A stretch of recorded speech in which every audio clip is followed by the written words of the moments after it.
The most flown rocket in history flew 165 times last year. The company that built it just filed for the largest IPO of 2026. Those two things should both be good news. But SpaceX has already told its customers that 2025 was the last time Falcon 9 flies this much. You are being asked to buy in the year after the record. 165 launches in 1 year. No rocket in the history of spaceflight has ever matched that. When the number went public, the coverage was unanimous. Falcon 9 is unstoppable. SpaceX is the most dominant aerospace company in history. The IPO is inevitable. What the coverage did not explain was what the 165 is actually made of. One number before the breakdown. If you multiply 165 by the 74 million market price, you get roughly 12 billion in expected launch revenue. Analysts who studied the actual numbers arrived at 4 to 5 billion. Hold that, we will come back to it.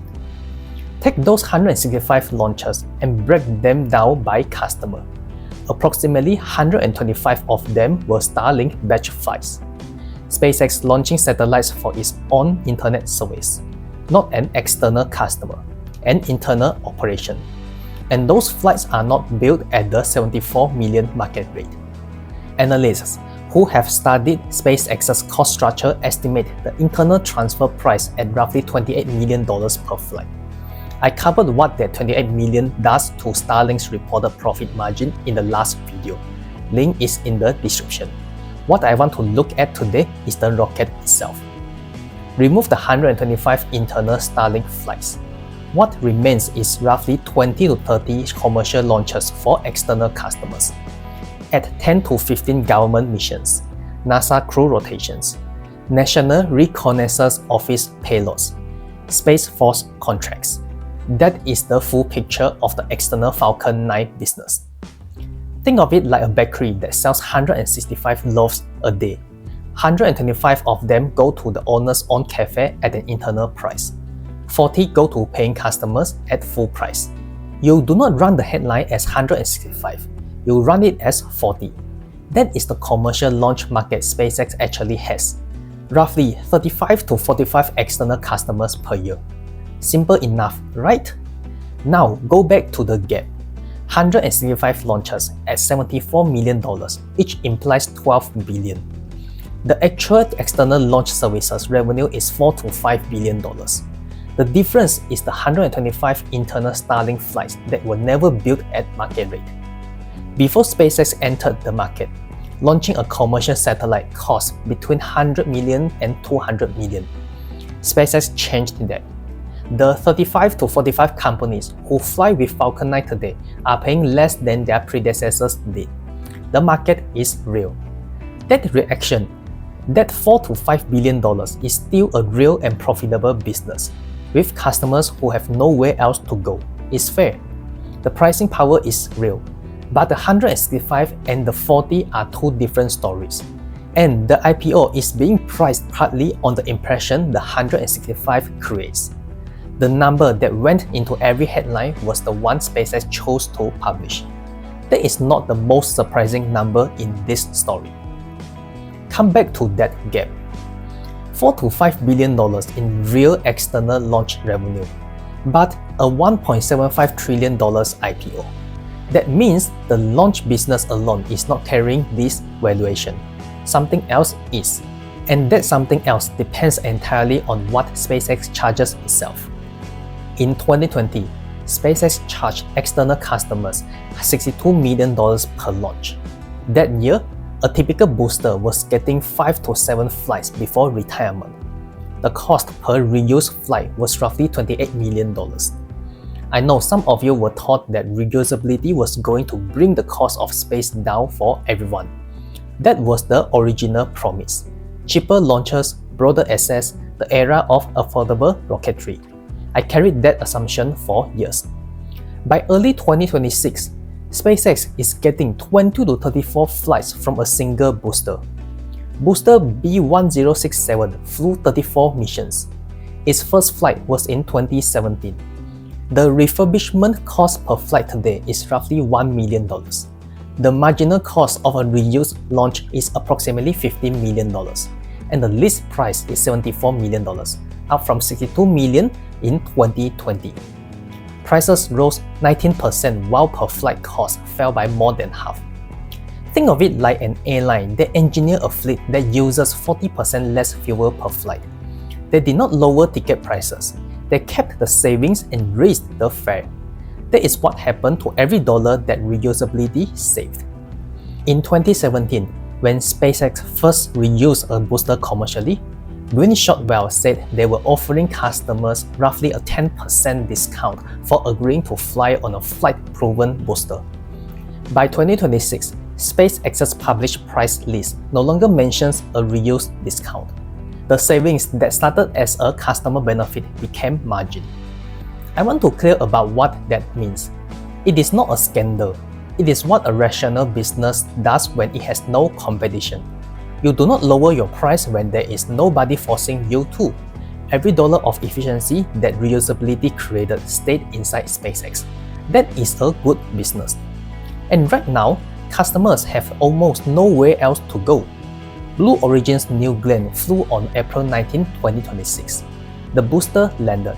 The upper stage placed the payload in the wrong orbit. The FAA declared it a mishap and grounded the vehicle. There is another rocket I'm going to do a full dedicated video on soon.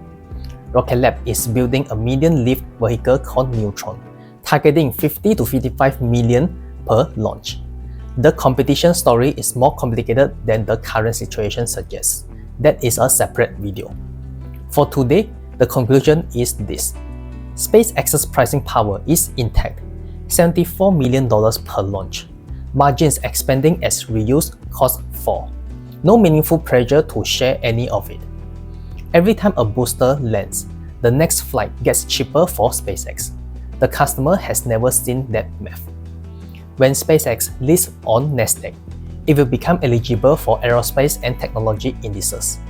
If you hold an ETF like ARKX or a broad technology fund with space exposure, Falcon 9 revenue will eventually be part of what you own whether you buy SpaceX directly or not. I want to hear from you. SpaceX has pricing power and no competitor has cleanly delivered a payload on reused flight yet. Does that read like a durable moat? Or like a window that is open because something on the other side is still broken? Tell me in the comments. That is the business in 2026.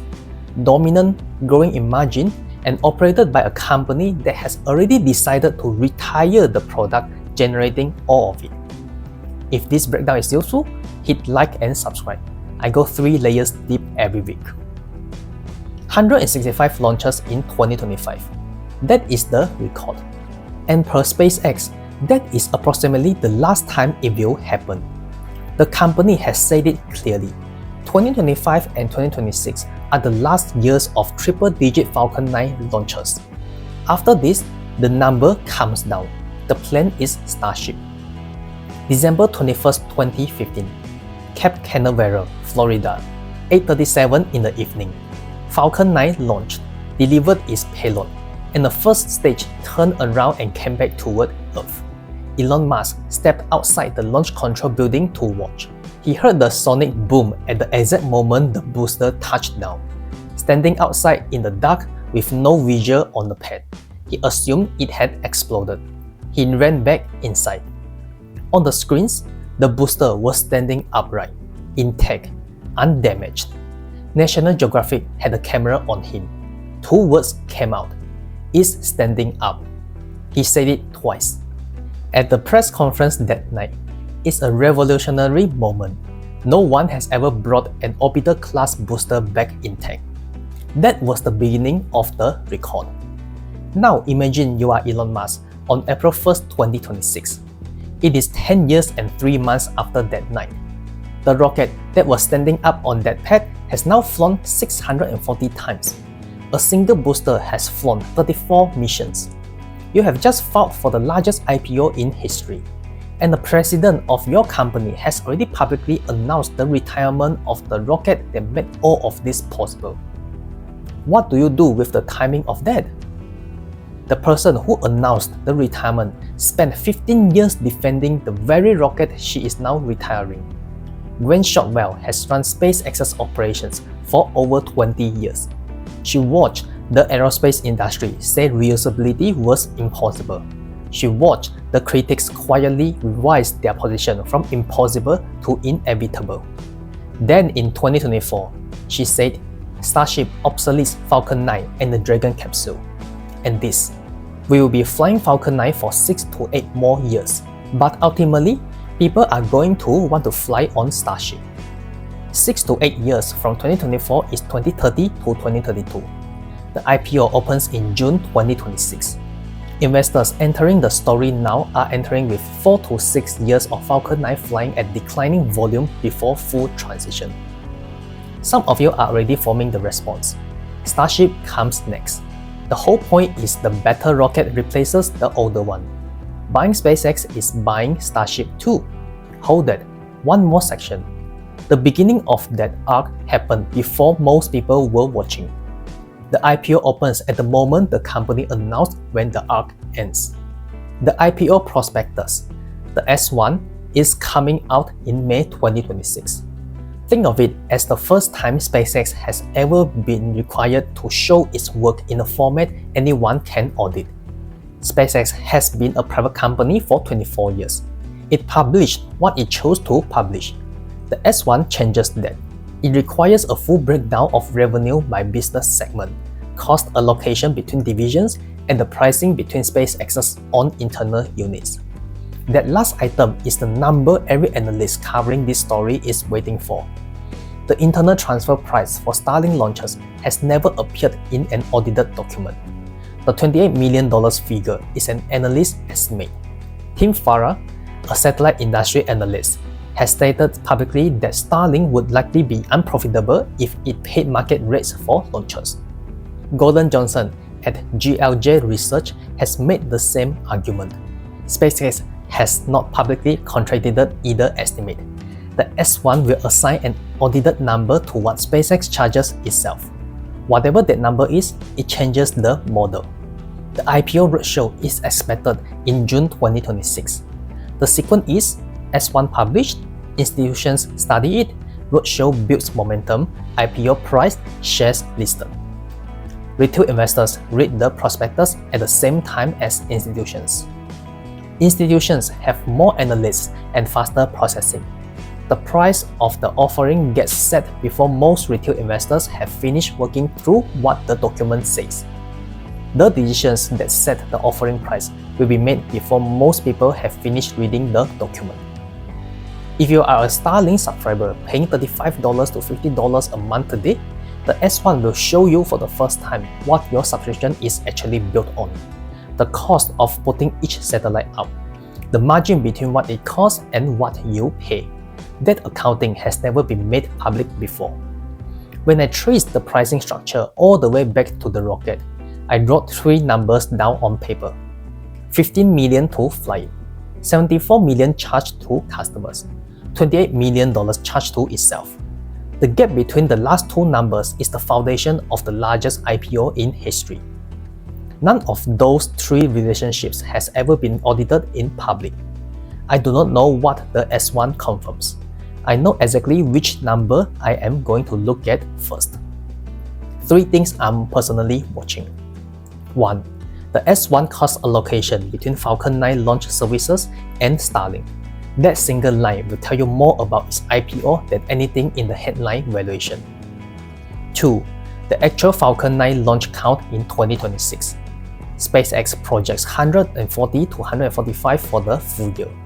If the number comes in below 130, that is the first data point confirming the peak is already behind us. 3. Starship's commercial certification timeline. The entire $1.75 trillion assumes Starship works on schedule. The NASA Inspector General has already flagged the 2028 Artemis 3 landing deadline as at risk. If Starship slips, Falcon 9 stays essential longer than projected. That changes the retirement math in ways the current valuation has not priced. On December 21, 2015, a man stepped outside a building in the dark and heard what he thought was failure. The booster was standing up. The rules of the launch business changed that night. The company built on that moment is now filing for a 1.75 trillion IPO. The rocket flew its last record year in 2025.